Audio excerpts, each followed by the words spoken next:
नमस्कार. मी ज्योतिषशास्त्री आणि वास्तुविशारद धनश्री केळकर.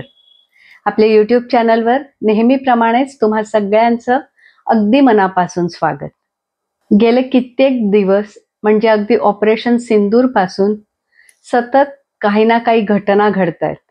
मग ती बेंगलोरमधली चेंगराचेंगरी असो, ट्रेन ॲक्सिडेंट असो, किंवा मग प्लेन क्रॅश असो,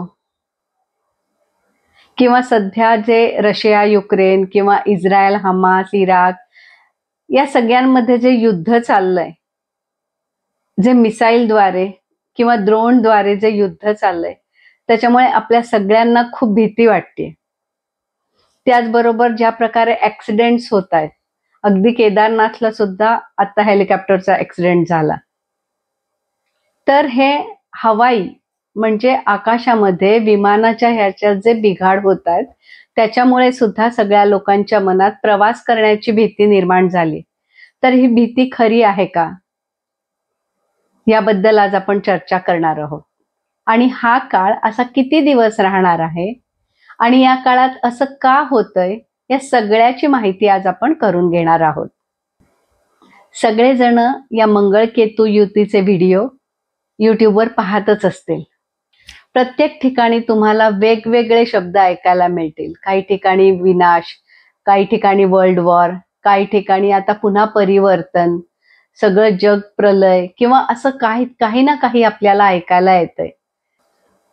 तर ही युद्धजन्य परिस्थिती किंवा हे असे ॲक्सिडेंट्स, त्यातल्या त्यात जास्त हवाई म्हणजे विमानाचे अपघात हे का होत आहेत, याची कारणमीमांसा म्हणजे ज्योतिषीय विश्लेषण सुद्धा आज आपण पाहणार आहोत. प्रथम ही ग्रहस्थिती काय आहे या वर्षातली ते आपण पाहूया. अगदी सुरुवातीपासनं म्हणजे हे संवत्सर जेव्हा चालू झालं, हे विश्वावसु नाम संवत्सर. या संवत्सराचा राजा आहे रवी, प्रधानही आहे रवी. म्हणजे मुळात सुरुवात अग्नितत्वापासून झाली. जेव्हा संवत्सराला सुरुवात झाली त्याच्या आधीपासून म्हणजे अगदी 20 ऑक्टोबर पासूनच मंगळ त्याच्या नीच राशीत म्हणजे कर्क राशीत होता. त्याच्यानंतर तो काही काळ वक्री होऊन मिथुन राशीत गेला आणि पुन्हा कर्क राशीत आला. म्हणजे संवत्सराच्या सुरुवातीपासूनच मंगळ नीच राशीत होता. त्याच्यामुळे मंगळाचा या संवत्सरावरती खूप परिणाम आहे.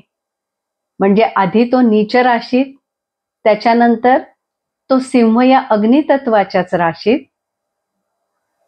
आणि केतू सोबत. याच्यामुळे या मंगळाच्या परिणामाची तीव्रता खूप जास्त आहे. जर आपण न्यूमरॉलॉजी प्रमाणे बघितलं तर हे वर्ष आहे 2025. यातील सगळ्या अंकाची जर बेरीज केली तर 2 + 2 + 5 म्हणजे 9 येते. हा 9 अंक सुद्धा मंगळाचाच आहे. म्हणजे तुम्ही एकंदर पाहाल तर या मंगळाचं या वर्षावरती खूप वर्चस्व आहे. आणि आता त्यांनी सिंह या अग्नितत्वाच्या राशीत प्रवेश केलाय आणि तिथे आधीपासूनच केतू आहे. या सिंह राशीची सुरुवात गंडांतापासून होते. म्हणजे या गंडांतामध्ये मंगळ आणि केतू एकत्र आले आहेत. आता हा केतू सुद्धा मंगळाप्रमाणे फळ देतो. कुजवत मंगळ असंच म्हणलं आहे. या मंगळ केतूच्या किंवा मंगळ राहूच्या दोन्ही योगांना अंगारक योग असं म्हटलं जातं. त्याचप्रमाणे आताची जर तुम्ही कुंडली पाहिलीत तर हा संपूर्ण कालसर्प योग आहे. मग हा कालसर्प योग म्हणजे काय, तर इम्बॅलन्स. मंगळ हा अग्नितत्वाचा ग्रह आहे. त्याच्याकडे खूप उष्णता आहे, त्याच्याकडे क्रोध आहे, तो युद्धाचा कारक आहे आणि त्याच्यामध्ये वायुमंडल आहे. तर केतू हा छायाग्रह आहे. तो चंद्र आणि सूर्य यांच्या कक्षांचा इंटरसेक्टिंग पॉइंट आहे. हे राहू केतू मायावी ग्रह आहेत. केतू भ्रम, सावल्या आणि अदृश्य अशी हवा आहे. आणि अशा या 2 ग्रहांचा संयोग झाला आहे, तोही अग्नितत्वाच्या राशीमध्ये. आणि एकंदर या अग्निवायुमंडलामुळे हवामानात प्रचंड बदल होतात. त्यामुळे तुम्ही पाहिलं असेलच की उष्णता खूप वाढली आणि त्याच्यानंतर खूप पाऊस पडला. बरं, या काळात फक्त मंगळ केतू योग आहे का, तर तसंही नाही. गुरुनही राशी बदल केलाय आणि गुरु मिथुन राशीत आर्द्रा या नक्षत्रात आहे आणि आर्द्रा राहूचं नक्षत्र आहे आणि राहू कुंभ राशीमध्ये पूर्वा भाद्रपदा या गुरुच्या नक्षत्रात आहे. म्हणजे राहू आणि गुरुचा परिवर्तन योग आहे. आणि 22 जूनला रवी सुद्धा आर्द्रा नक्षत्रात प्रवेश करणार आहे. आता आर्द्रा म्हणजे काय? आर्द्रता, ओलावा, पाणी. पण हे नक्षत्र राहूचं आहे आणि ते शिवाच्या रौद्र रूपाला जोडलं गेलंय आणि या रौद्राचं रूपांतर म्हणजेच शिवतांडव. याबाबत एक पौराणिक कथा सुद्धा आहे, ती थोडक्यात पाहूया. श्री शंकराने आपलं शिवलिंग स्थापन केलं आणि ब्रह्मा आणि विष्णू यांना त्याचा आदी अंत कुठे आहे ते पाहायला सांगितलं. विष्णूंनी मुळापासून ते शोधायला सुरुवात केली आणि ब्रह्माजींनी शिखर बघायला सुरुवात केली. आणि जेव्हा ब्रह्माजी शिखर पाहायला गेले तेव्हा त्यांनी शिवाला खोटच सांगितलं की मी ते शिखर पाहिलंय. त्याच्यामुळे शिवांचा क्रोध अनावर झाला आणि त्यांनी ब्रह्माजींचं 5वं मस्तक कापून टाकलं. त्यामुळे ब्रह्माजींना 4च शिरं राहिली, ज्याला आपण 4 वेद म्हणतो. त्यांच्या 5व्या शिराचा शिरच्छेद झाला. म्हणजे शिवाचं भयंकर तांडव, विनाश. आर्द्रा हे तीक्ष्ण नक्षत्र आहे, त्याच्याकडे विनाश करण्याची ताकद आहे. अर्थात आपल्याला हे शिवतांडव आता पाहायला मिळतंय. गुरु सुद्धा असं का करतोय आपण पाहूया. गुरु मिथुन राशीत आहे, आर्द्रा या राहूच्या नक्षत्रात आहे. मिथुन रास मॅच्युअर नाहीये. कालपुरुषाच्या कुंडलीत मिथुन रास 3य स्थानी येते, जिथून आपण एफर्ट्स पाहतो. हा गुरु बिघडलेला आहे कारण सोबत रवी आहे. त्याप्रमाणे ही बुद्धी कशी चालणार आहे तर आर्द्राच्या तांडवाप्रमाणे चालणार आहे. म्हणजे खरं तर गुरु हा कंट्रोल करतो, तोच राहूतील आर्द्रा नक्षत्रात असल्यामुळे तांडवाप्रमाणे चालतो आणि त्याच्यामुळे आपल्याला सिव्हिअर वॉर पोझिशन पाहायला मिळेल. आपण डोक्यानेच सगळी हत्यारं तयार केली, मिसाईल्स, ड्रोन वगैरे तयार झाले. म्हणजे आता सैनिकांना प्रत्यक्ष मैदानावरून लढावंच लागत नाही, तर ड्रोनद्वारे मिसाईल्स पाठवले जातात. अर्थात हे ज्ञानामुळे, इंटेलिजन्समुळे शक्य झालंय. पण त्याचा जो कंट्रोल आहे तो कुणाच्या हातात आहे तर तो चुकीच्या लोकांच्या हातात आहे. त्याच्याचमुळे ही युद्धजन्य परिस्थिती निर्माण झाली. कारण कंट्रोल वेगळ्या लोकांच्या हातात आहे. हा गुरु मनस्थिती बदलतो. बघा कसं होतंय. तिला भारत पाक सिंदूर ऑपरेशन झालं तेव्हा अमेरिका भारताचा मित्र म्हणून वाटत होती, पण युद्धाला जशी सुरुवात झाली तसं अमेरिकेने पाकिस्तानला पाठिंबा दिला. चीनचा पाठिंबा ऑलरेडी पाकिस्तानला होताच. बघा ग्रह बदलले की मनस्थिती बदलते. मग इस्रायल आणि गाझा युद्ध सुरू झालं, इस्रायल इराण युद्ध सुरू झालं. अमेरिका इस्रायलच्या सोबत असल्यामुळे इस्रायल नेहमी स्ट्रॉंग होता, पण पाकिस्तानने इराणला सपोर्ट केला. चायनाचा इराणला सपोर्ट आहेच. एकंदरीत नेत्यांची सुद्धा मनस्थिती बदलतेय आणि या सगळ्याचा परिणाम म्हणजे युद्ध थांबतच नाहीये. म्हणजे किती कन्फ्युजन आहे बघा. भारत आणि अमेरिका आधी सोबत होते, मग अमेरिकेने पाकिस्तानला पाठिंबा दिला, पाकिस्तानने इराणला पाठिंबा दिला. भारत आणि इराकचे संबंध ठीक आहेत कारण इराकमधून आपल्याला तेल येतं. एकंदर किती कन्फ्युजन आहे बघा, काहीच कळत नाही. म्हणजे अविचाराने कोणतीही कृती सध्या चालू आहे. का तर ही मंगळ केतू युती. मंगळचे गुण आपण पाहिले, केतूचे गुण आपण पाहिले. यात केतू तुम्हाला माहिती आहे, केतू म्हणजे धड आहे, त्याला शिर नाहीये, त्यामुळे इमोशन्स नाहीत, त्यामुळे त्याला काही लॉजिक लागत नाही. आणि या केतू डिटॅचमेंट कडे घेऊन जातो कारण त्याला शिर नाहीये. आणि या केतूला इमोशन्स नसल्यामुळे तो कोणालाही मारू शकतो. म्हणजे तो मंगळासोबत आहे, तो सिंह राशीत आहे, जी अतिशय एनर्जीची रास आहे. म्हणजे या युद्धामध्ये जास्तीत जास्त मिसाईल्स वापरली जातील, ड्रोनद्वारे मिसाईल्स पाठवली जातील.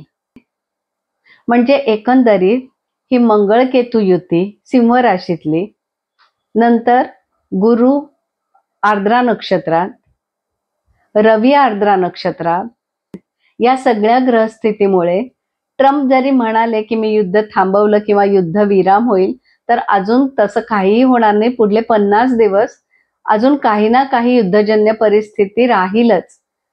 म्हणजेच युद्ध काही एवढ्यात संपत नाही. ही मंगळ केतू युती 28 जुलै पर्यंत आहे. त्याच्यामुळे तोपर्यंत ही हवा अशीच राहणार. नंतर मंगळ कन्या राशीत गेल्यावर हळूहळू परिस्थितीत सुधारणा होईल. पण त्याच्यानंतर पण काय होईल, तर सगळे मंदगती ग्रह म्हणजे राहू केतू वक्री असतातच आणि गुरु आणि शनी सुद्धा वक्री होणार आहे. नंतर मध्ये चंद्रग्रहण होईल सप्टेंबर मध्ये.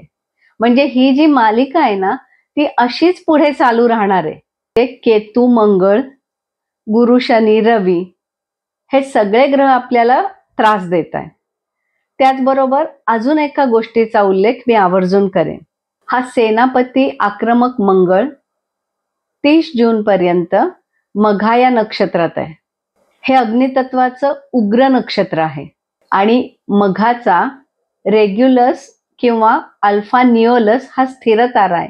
आणि या स्थिर ताऱ्याचं फळ हिंसा किंवा विघातक कृत्य असं आहे. म्हणजे ही युती जेव्हा या अंशाच्या आसपास असेल, या स्थिर ताऱ्याच्या जवळ असेल, तेव्हा साहजिकच हिंसा आणि घातपात होणार आहेत. मघा नक्षत्रानंतर पूर्वा नक्षत्रात मंगळ जाईल. तिथे झोस्मा किंवा डेल्टा लिओनिस हा स्थिर तारा आहे आणि त्याचं फळ अविचार, अनैतिकता हे दिलेलं आहे.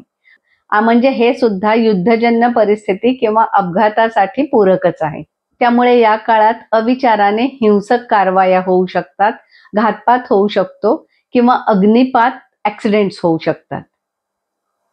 आणि सिंहेतील शेवटच्या उत्तरा नक्षत्रामध्ये 27°46 कलांवरती डेनेबोला म्हणजे बीटा लिओनिस हा स्थिर तारा आहे. हा नैसर्गिक आपत्ती दाखवतो आणि या ताऱ्याजवळ मंगळ कडवट किंवा खुंची होतो. साहजिकच त्यामुळे दंगे धोपे वाढत जातात. एकंदरीत काय, या काळामध्ये दंगे धोपे, ऍक्सिडेंट्स, युद्ध, जलप्रवासात ऍक्सिडेंट, क्वचित रेल्वे ऍक्सिडेंट्स किंवा हवाई ऍक्सिडेंट्स होण्याची शक्यता राहील. अर्थात हे ऍक्सिडेंट्स किंवा घातपात सुद्धा राहू शकतो. त्यामुळे आपण सगळ्यांनी लक्षात काय ठेवायचंय, तर जलप्रवास किंवा हवाई प्रवास अगदी इमर्जन्सी असेल तरच करायचा आहे.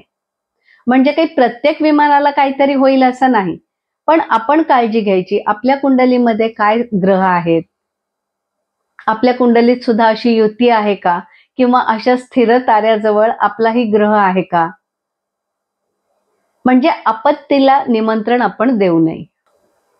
ह्या मिसाईलच्या अतिवापरामुळे भूकंप होऊ शकतात. ऑपरेशन सिंदूर नंतर पाकिस्तानमध्ये तुम्ही पाहिलंच की भूकंपाची मालिकाच्या मालिका सुरू होती आणि या सगळ्यामुळे त्सुनामी किंवा चक्रीवादळाचा धोकाही संभवतो. प्रचंड पाऊस पडेल, म्हणजे काही ठिकाणी पूर येतील, तर काही ठिकाणी जंगलांमध्ये आगी लागतील किंवा वोल्केनो किंवा अर्थक्वेक सुद्धा होऊ शकतात. कालपुरुषाच्या कुंडलीमध्ये ही युती पंचम स्थानात होत आहे. हे स्पेक्युलेटिव्ह इन्कमचं स्थान आहे. म्हणजेच या काळात शेअर मार्केटमध्ये प्रचंड उलथापालथ होणार आहे. संपूर्ण विश्वामध्ये कदाचित क्रिप्टोकरन्सीला प्रॉब्लेम निर्माण होईल. डॉलर आणि पाऊंडची किंमत सुद्धा थोडी कमी होईल आणि एखादी नवीन करन्सी येण्याची सुद्धा शक्यता आहे.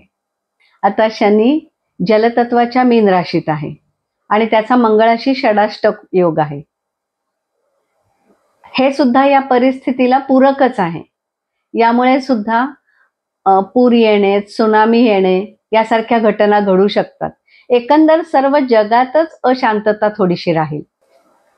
ही युती कालपुरुषाच्या कुंडलीत पंचम स्थानात होत आहे. हे संतानाचं स्थान आहे. त्यामुळे युवा पिढी किंवा संततींच्या बाबतीत काही वेगळ्या घटना घडण्याची शक्यता राहील. त्याचप्रमाणे रिलेशनशिपवर सुद्धा या युतीचा परिणाम होऊ शकतो.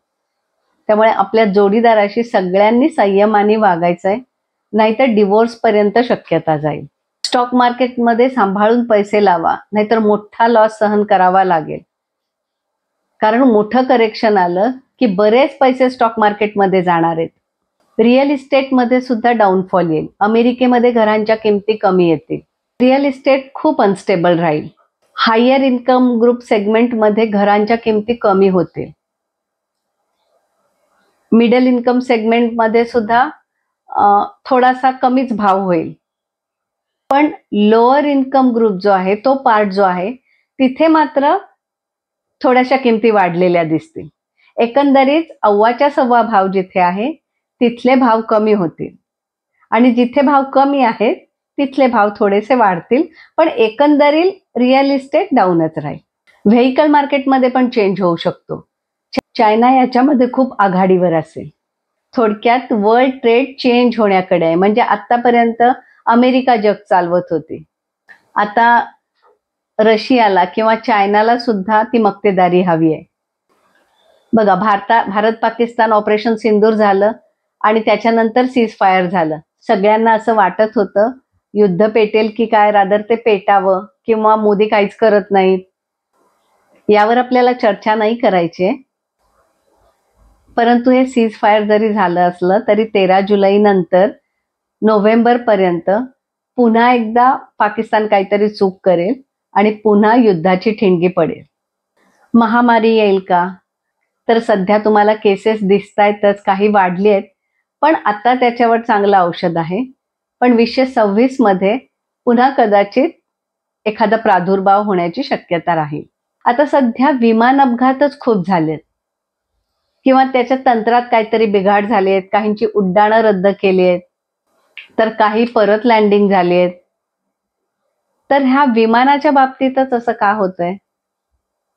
आणि त्यातही जर आपण पाहिलं तर एअर इंडियाच्या विमानांना जास्त त्रास झाला. त्यातल्या एअर इंडियाच्या एका फ्लाईटचा नंबर जर पाहिला तर 171 होता. त्याची बेरीज जर केली तर 9, म्हणजे मंगळाला. दिल्लीहून श्रीनगरमध्ये जाणाऱ्या फ्लाईटला सुद्धा असंच काहीतरी झालं होतं. फ्लाईटचा नंबर होता 2142. त्याची बेरीज 9 येते, पुन्हा मंगळ. एअर इंडियाच्या हाँगकाँग इंडिया या फ्लाईटमध्ये सुद्धा काहीतरी बिघाड झाला होता. त्या फ्लाईटचा नंबर होता 315. अगेन 3 + 1 + 5 9, पुन्हा मंगळ. आणि एअर इंडियाच्या अजून एक फ्लाईटला असाच त्रास झाला होता. त्या फ्लाईटचा नंबर होता 180, पुन्हा 9. मी असं नाही म्हणत आहे की बाकी कुठल्या कंपन्यांच्या विमानांना काही झालंच नाही. इंडिगोच्या सुद्धा एका विमानाला काहीतरी झालं होतं. आपण कसं म्हणतो की अपघात जेव्हा होतो तेव्हा सगळ्यांचाच अपघात होत नाही, काही जण बचावतात. किंवा आता जरी परिस्थिती अशी असली, त्या फ्लाईट्स रद्द होणार आहेत का? नाही. लोक जाणार आहेत, येणार आहेत, सगळेच मरणार आहेत का? नाही. पण तुमच्या कुंडलीमध्ये पण जर तशी परिस्थिती असेल आणि ती त्याला मॅच होत असेल रुलिंग प्लॅनेट्सला, तर असं काहीतरी होऊ शकतं. आगीची परीक्षा आपण कशाला घ्यायची? आणि अजून एक गोष्ट, जास्तीत जास्त एअर इंडियाच्या फ्लाईट्सना त्रास झाला. जर तुम्ही न्यूमरॉलॉजी प्रमाणे एअर इंडिया म्हणजे त्यातल्या प्रत्येक अक्षराला अंक दिलेत आणि त्याची जर बेरीज केली तर ती बेरीज 7 येते आणि हा अंक आहे केतूचा. यातून मला असं अजिबात म्हणायचं नाहीये की याच्या पुढे सगळ्या एअर इंडियाच्या विमानांना अपघात होईल. ज्या ज्या फ्लाईट नंबरची बेरीज 9 येते त्यांना सगळ्यांना अपघात होईल, असं अजिबात नाहीये. पण आतापर्यंत जर आपण पाहिलं तर हा निष्कर्ष आलाय की 9 नंबर असलेल्या फ्लाईटना जास्त त्रास झालाय. आपण म्हणतो ना की फ्लाईटही 9 आहे, नंबरही 9 आहे आणि त्याच वेळी रुलिंग प्लॅनेट्सची जी रुलिंग प्लॅनेट्स म्हणजे जी ग्रहस्थिती आहे ती सुद्धा एकमेकांना जोडून जर असं तयार झालं तर त्या विमानासाठी काहीतरी. काही वेळेला असं असतं की काही गोष्टी बाहेर येत नाहीत. बाकी पण बऱ्याच कंपन्या आहेत त्यांच्या फ्लाईट्सना सुद्धा काही ना काही त्रास झाला, म्हणजे ऍक्सिडेंट नाही झाला तरी लँडिंग व्हायच्या आधी किंवा आधीच उड्डाण व्हायच्या आधीच लक्षात येतंय की काहीतरी प्रॉब्लेम आहे. काही गोष्टी बाहेर पण नाही सांगितल्या जात. मग त्या काही सगळ्या एअर इंडियाच्याच होत्या का? तर असं नाही, मला असं अजिबात नाही सांगायचंय. पण लक्षात आलेल्या काही गोष्टी अशा आहेत की जिकडे जिकडे मंगळ आणि केतू आहेत तिथे काही प्रमाणात त्रास होतोय. मंगळ नीच राशीत असताना, मंगळ अंगारक योगात असताना, बघा आता अग्नितत्वामध्ये हा अंगारक योग होतोय. त्याचप्रमाणे गुरु बिघडलेला असताना शनीमुळे, शनी गुरु केंद्र योग आहे, शनी मंगळ षडाष्टक योग आहे. या सगळ्यामुळे हवाई दुर्घटना होतात. हा 9 नंबरच आहे किंवा हा त्याच्यावरचा अभ्यासाचा एक भाग झाला. त्याच्यावर खूप अभ्यास करायला हवाय, पण थोडंसं जे लक्षात आलं ते मी तुम्हाला सांगितलं. मी पुन्हा एकदा सांगते, ज्या फ्लाईटचा नंबर 9 आहे त्यांना अपघात होईल असं नाहीये. एकंदरीत सगळ्यांनी लक्षात ठेवायची गोष्ट काय आहे, तर या काळात पावसाळी ट्रिप म्हणून डोंगरावर धबधब्याच्या ठिकाणी जाऊ नका. 1 वर्ष पावसाळी ट्रिप केली नाही तर काही फरक पडत नाही. अति धाडसाचे प्रयोग किंवा जलप्रवास किंवा हवाई प्रवास अगदी इमर्जन्सी असेल तरच करा. आपल्या घरी आपण सुखरूप आहोत म्हणून 24 तास घरात बसायचंय का, तसं नाही मला सांगायचं. काळजी घ्या आणि मग तुमचा प्रवास करा. आजकाल पॅराग्लायडिंग, स्पीड बोट यामध्ये खेळण्याचे प्रकार खूप वाढलेत. सगळ्यांना ह्याचं खूप अट्रॅक्शन आहे, पण असे खेळ सध्या खेळू नका. एकंदरीत सध्याचे दिवस फार चांगले नाहीयेत. बघा आता कोणत्या ठिकाणी, कोणत्या शहरात, कोणत्या विमानाला अपघात होईल किंवा कुठे पाण्यामध्ये ऍक्सिडेंट होईल किंवा कुठे पूर येतील, कुठे भूकंप येतील, हे आपण कॅल्क्युलेशन करून अगदी करेक्ट नाही काढू शकत. म्हणजे माझा तसा तेवढा अभ्यास नाहीये, पण कुठेतरी या घटना घडतील आणि त्यामुळे आपण काळजी घेणं महत्वाचं. रोज घडतील का, तर रोज अजिबात नाही घडणार. मग त्यातल्या त्यात तारखा कोणत्या लक्षात ठेवायच्या, तर जूनच्या 17, 18, 19, 23, 24, 25, 26, 28 सुद्धा, जुलैच्या 4 आणि 8 तारखा आणि पुढे केतू सिंह राशीत असेपर्यंत. थोडक्यात मंगळ केतू सिंह राशीत आहेत तोपर्यंत. नंतर मंगळ कन्या राशीत जाईल. म्हणजे साधारण 28 जुलैपर्यंत तरी आपल्याला हे सांभाळायचं आहे. नंतरही मी सांगितलं तसं मंदगती ग्रह वक्री होणार आहेत, त्याच्यानंतर ग्रहण होणार आहेत. थोडक्यात काय, आपल्या परीक्षेचा काळ आहे तर आपल्याला शांत राहायचं आहे. आता काही जणांना ट्रिप्स प्लॅन करायच्या असतात. जसं जगतावर, हवामानावर, युद्धजन्य परिस्थिती हे सगळे परिणाम आपल्याला दिसणार आहेत, तसेच प्रत्येकाच्या कुंडलीत सुद्धा हा योग कुठे ना कुठे असणार आहे आणि मग ती जागा तिथे सेन्सिटिव्ह होणार आहे आणि त्याच्याबद्दलची काळजी आपल्याला घ्यायची. काहींच्या कुंडलीत ऑलरेडी मंगळ केतू योग असतील किंवा काहींच्या ह्याच्यात काही विचित्र परिस्थिती असेल आणि त्यांना निर्णय घ्यायचा आहे. म्हणजे निर्णय अगदी प्रत्येक वेळी प्रवासाचाच असायला पाहिजे असं नाही. कधी नोकरीचा निर्णय घ्यायचा असतो, कधी घरासंबंधी निर्णय घ्यायचा असतो, कधी आजार वाढतो आणि आजारात सुद्धा कधी डोळ्याला त्रास होतो, कधी पोट दुखतंय, कोणाचं हॉस्पिटलायझेशन होतं, कोणाच्या कोर्ट कचेऱ्या चालू असतात. आपल्या कुंडलीतली जी जी जागा विद्ध होते या मंगळ केतूमुळे आणि तुमची कुंडली त्याच्यासाठी किती निर्बली आहे का त्या कुंडली चांगली आहे यानुसार ती फळं मिळतात. त्यामुळे कोणत्याही प्रकारचा डिसिजन घेण्यापूर्वी चांगल्या ज्योतिषाला तुमची कुंडली अवश्य दाखवा. कुंडली तुम्ही कोणत्याही ज्योतिषाला दाखवा. ज्योतिषाकडून तुम्ही योग्य मार्गदर्शन घ्या. तुम्हाला जर माझ्याकडून कुंडली मार्गदर्शन हवं असेल तर माझा नंबर मी डिस्क्रिप्शन बॉक्समध्ये घेत आहे, त्याच्यावर मेसेज करून तुम्ही अपॉइंटमेंट बुक करू शकता. आत्तापर्यंत दिलेली माहिती जर तुम्हाला आवडली असेल आणि जर अजून तुम्ही आपलं चॅनल सबस्क्राईब केलं नसेल तर आत्ताच करा. आणि हो, बाजूचं बेल आयकॉन दाबायला विसरू नका, कारण अशाच माहितीपूर्ण व्हिडिओचे नोटिफिकेशन बेल आयकॉन दाबल्यामुळे तुम्हाला नेहमी येत राहील. तुम्ही माझ्या व्हिडिओंना उदंड प्रतिसाद देताय आणि चॅनल सबस्क्राईब करताय. बरेच जण कॉमेंट सुद्धा करतायत.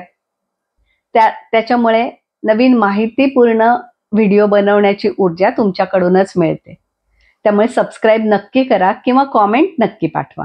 आता या मंगळ केतू युतीचा किंवा एकंदर बाकी गुरु, शनी, रवी यांच्या ग्रहस्थितीचा प्रत्येक राशी लग्नाच्या लोकांवर सुद्धा परिणाम होणार आहे ना.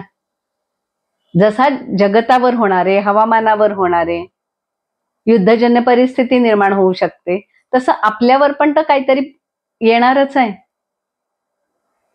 तर या 12 लग्नाच्या लोकांना काय फळ मिळेल ते आपण थोडक्यात बघूया. आणि त्याच्यानंतर सगळ्यांसाठी काय उपाय आहेत ते सुद्धा मी सांगणार आहे. सगळ्यांसाठी साधारण एकच उपाय असल्यामुळे ते मी सगळ्यात शेवटी सांगेन. तर आता बघूया 12 लग्नांबद्दल फळ. तत्पूर्वी चॅनल सबस्क्राईब केलं नसेल तर आत्ताच करा. सुरुवात करूया मेष लग्नापासून. मेष लग्नाचा मंगळ पंचमेश आणि अष्टमेश आहे आणि तो पंचमामध्ये सिंह राशीत केतू सोबत अंगारक योग करणार आहे. हे संतानाचं स्थान आहे, एज्युकेशनचं स्थान आहे. शनी मंगळ षडाष्टक योग सुद्धा आहे. शनी तुमचा कर्माचा कारक आहे. त्याच्यामुळे काही झालं तरी अविचाराने नोकरी तुम्ही या काळात सोडायची नाहीये. काही काळ थांबा आणि मग नवीन नोकरी शोधा. जी आहे ती सध्या राहू दे. पोटाचा त्रास क्वचित तुम्हाला होऊ शकतो. पोटासंबंधी काही सर्जरी किंवा त्रास होऊ शकतो. डॉक्टरांकडून औषधोपचार करून घ्या. क्वचित शेअर मार्केटमध्ये म्हणजे स्पेक्युलेटिव्ह इन्कम मधून तुम्हाला फायदा होईल, मात्र ती लॉंग टर्म इन्व्हेस्टमेंट असली पाहिजे. संततीकडे थोडं लक्ष देणं आवश्यक आहे. त्याचप्रमाणे अध्यात्मात सुद्धा प्रगती करायला काही हरकत नाही. डोकं शांत ठेवा. वळूया वृषभ लग्नाकडे. वृषभ लग्नाचा मंगळ व्ययेश आणि सप्तमेश असून तो चतुर्थ स्थानात केतू बरोबर असणार आहे. इथून आपली माता पहिली जाते. हार्ट, चेस्ट किंवा ब्रेस्ट म्हणजे इथपासून इतका हा सगळा भाग तिथून पाहिला जातो. त्यामुळे याबद्दल काही सेन्सिटिव्ह असल्यास, या संबंधी काही त्रास असल्यास वेळीच डॉक्टरांकडे जाऊन औषधोपचार करून घ्या. आईच्या तब्येतीची काळजी घ्या. हे आपलं घर आहे, तिथे मंगळ केतू अराजक माजवतात. उगाचच आरडाओरडा, भांडणं, हेवे दावे काढू नका. शांतता ठेवा. मिथुन लग्न. मिथुन लग्नाचा मंगळ षष्ठेश आणि लाभेश असून तो पराक्रम स्थानात केतू सोबत असणार आहे. हे आपलं शेजाऱ्यांचं स्थान आहे, कम्युनिकेशनचं स्थान आहे. उगाच कोणाशी तरी कुरबुर वाढवू नका, वाद घालू नका. कारण एक छोट्याशा कुरबुरीचं रूपांतर सुद्धा मोठ्या भांडणात होऊ शकतं. अगदी ती केस पोलीस स्टेशन पर्यंत सुद्धा जाऊ शकते. तर या गोष्टीची काळजी घ्या. त्याचबरोबर सोशल मीडिया म्हणजे व्हॉट्सअप, इंस्टाग्राम, यूट्यूब याच्यावरती पोस्ट करताना काळजीपूर्वक करा, नाहीतर त्याचाही त्रास तुम्हाला होऊ शकतो. आपल्या आरोग्याची काळजी घ्यायची आणि त्याच्यासाठी आपलं रुटीन सांभाळणं अत्यंत आवश्यक आहे. कर्क लग्न.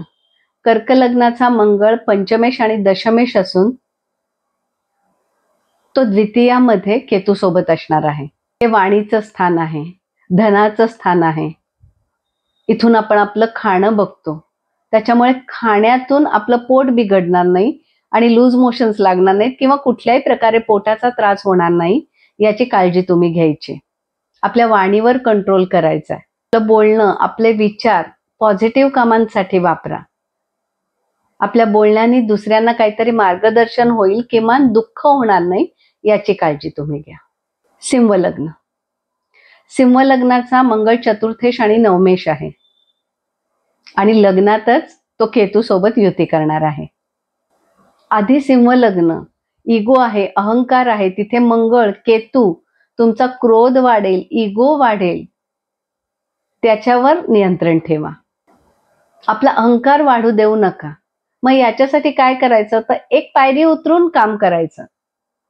म्हणजे कायम आपण असे जे वर असतो ते थोडं खाली उतरून, खाली झुकून काम करा. 5 आणि 11 म्हणजे लग्न आणि सप्तम या स्थानातून पूर्ण कालसर्प योग आहे. त्यामुळे तुम्हाला जे काम करायला आवडणार नाही तेच काम तुम्हाला करायला लागेल. तर इगो वाढू देऊ नका. कन्या लग्न. कन्या लग्नाचा मंगळ तृतीयेश आणि अष्टमेश आहे आणि तो व्ययस्थानी केतू सोबत राहणार आहे. 12 आणि 6 या स्थानातून कालसर्प योग होणार आहे. तुमची झोप डिस्टर्ब झालेली आहे, तुम्हाला वेगवेगळी स्वप्न पडतील. त्याचप्रमाणे अनेक ठिकाणी पैसे खर्च होतील. त्यातले काही खर्च तुम्हाला काही सांगता सुद्धा येणार नाही की कुठे खर्च झाले. म्हणजे तुम्हाला काय खर्च केले हे दुसऱ्याला सांगता येणार नाही. व्ययस्थानी मंगळ आहे. इथून डोळे पाहिले जातात. तर डोळ्याचा काही त्रास झाला तर डॉक्टरांना वेळीच दाखवा. एकंदर भांडणापासून दूर राहा आणि झोपेसाठी योग प्राणायामाची जोड द्या. तुळ लग्न. तुळ लग्नाचा मंगळ धनेश आणि सप्तमेश आहे आणि तो लाभामध्ये केतू सोबत असणार आहे. धनेश आणि सप्तमेश म्हणजे तो मारकेश आहे. सप्तम स्थान आपलं रिलेशनशिप म्हणजे तुमचा जोडीदार सुद्धा आणि बिझनेस पार्टनरशिप सुद्धा सांभाळणं अत्यंत आवश्यक आहे. धनस्थान म्हणजे तुमचं कुटुंब स्थान आहे. तुमच्या कुटुंबातील एखाद्या व्यक्तीला आजाराचा सुद्धा त्रास होऊ शकतो. तुम्हाला सुद्धा आजाराचा त्रास होऊ शकतो, तर त्याची काळजी घ्या. कोणत्याही प्रकारचं भांडण वाढू देऊ नका. म्हणजे तुमचे मित्रमैत्रिणी किंवा तुमचा जोडीदार या कुठल्याच संबंधामध्ये खटास येणार नाही याची काळजी घ्या. वृश्चिक लग्न. वृश्चिक लग्नाचा मंगळ लग्नेश आणि षष्ठेश आहे आणि तो दशमात केतू सोबत राहणार आहे. या काळामध्ये तुम्हाला तुमच्या आईवडिलांची काळजी घेणं अत्यंत आवश्यक आहे. त्यांचं आरोग्य सांभाळा किंवा कुठल्या कारणाने ते डिस्टर्ब झाले असतील तर त्यांची विचारपूस करा आणि त्यांना जी काळजी लागून राहिली ती सोडवण्याचा प्रयत्न करा. दशमात ही युती होते, त्याच्यामुळे कामाच्या ठिकाणी सुद्धा तुम्हाला त्रास होऊ शकतो, तर तिथेही कुठल्या प्रकारे राग किंवा भांडणं करू नका. चतुर्थ आणि दशम स्थानातून कालसर्प योग होते, त्यामुळे घर आणि ऑफिस दोन्ही इम्बॅलन्स राहणार आहे, तर याची काळजी घ्या. थोडक्यात कोणत्याही प्रकारचा आजार किंवा कोणतेही शत्रू असतील त्यांना डोकं वर काढायला देऊ नका आणि कर्ज घेऊ नका. धनुलग्न. धनुलग्नाचा मंगळ व्ययेश आणि पंचमेश असून तो भाग्यामध्ये केतू सोबत असणार आहे. केतूला सुद्धा अध्यात्माचा कारक म्हणला जातो, तर या काळात तुम्ही आध्यात्मिक प्रगती करून घ्या. त्याच्यासाठी पैसे खर्च करा. एखादं धार्मिक कार्य, एखादं होम हवन तुम्ही केलं तर त्याचा तुम्हाला खूप फायदा होईल. कोणत्याही ज्येष्ठ व्यक्तीला, वरिष्ठांना अपशब्द वापरू नका. त्यांचा सन्मान करा. अगदी तुमचं तत्वात पटलं नाही, राग आला तर सरळ चप्पल घालून बाहेर पडा, पण वाद वाढवत राहू नका. त्याचबरोबर तुमच्या संततीच्या अडचणी समजावून घ्या आणि त्या कशा सोडवता येतील किंवा त्यांना लागेल त्या प्रकारची मदत अवश्य करा. मकर लग्न.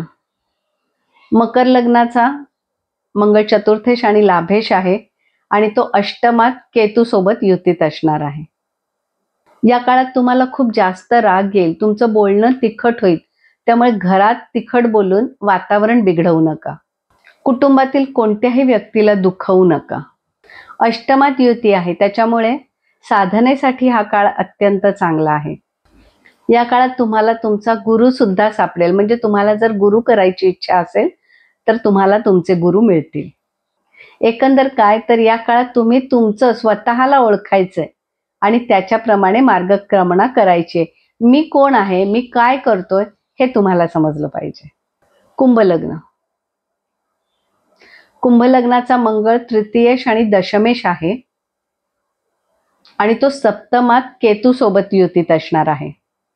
सप्तम स्थान वैवाहिक जोडीदाराचं तसंच बिझनेस पार्टनरचं स्थान आहे, तर या दोन्ही पार्टनर्सना दुखवायचं नाहीये. कुठलेही मतभेद असतील तर ते शांतपणे बोलून सोडवा. हे स्थान कम्युनिकेशनचं सुद्धा आहे, तर लोकांशी बोलताना आपला इगो, आपला अहंकार आड येणार नाही याची काळजी घ्या. पॉझिटिव्हली आणि प्रेमाने त्यांच्याशी बोला. कोणत्याच गोष्टीचा अट्टहास किंवा मोह ठेवू नका.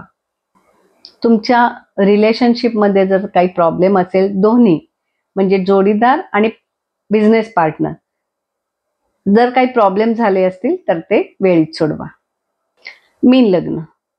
मीन लग्नाचा मंगळ धनेश आणि भाग्येश असून तो षष्ठात केतूसोबत युती करणार आहे. त्याच्यामुळे तुम्हाला शारीरिक, मानसिक, आर्थिक तिन्ही त्रास थोडे थोडे होण्याची शक्यता राहील. क्वचित तुम्हाला एखादा आजार झाला किंवा जुन्या आजाराने डोकं वर काढलं तर सर्जरी करण्याची शक्यता राहील किंवा एखाद्या कुटुंबातल्या व्यक्तीची सुद्धा सर्जरी होऊ शकते. साधारण पोटाचा त्रास, अल्सर, हार्निया या संबंधात ती सर्जरी असू शकते. नोकरीच्या ठिकाणी इम्पल्सिव्ह राहू नका, कारण राग आला तर तुम्ही चुकीचं बोलाल किंवा कोणाच्या तरी ट्रॅपमध्ये अडका. त्याच्यापेक्षा विषय जर वाढत असेल तर तो तिथेच थांबवा किंवा दुसऱ्या दिवशी त्याच्यावर शांतपणे चर्चा करा. आता ही झाली 12 लग्नाच्या लोकांना मिळणाऱ्या फळाची थोडक्यात माहिती. आता सगळ्यांनी उपाय काय करायचे तर पहा, मी मगाशी सांगितलं की गुरु सुद्धा आर्द्रा नक्षत्रात आहे. हे शिवाचं रौद्र रूप आहे, शिवतांडव आहे. नंतर राहूचं नक्षत्र आहे आणि मग याच्यावर कंट्रोल करण्यासाठी कोण असतं तर दुर्गा माता.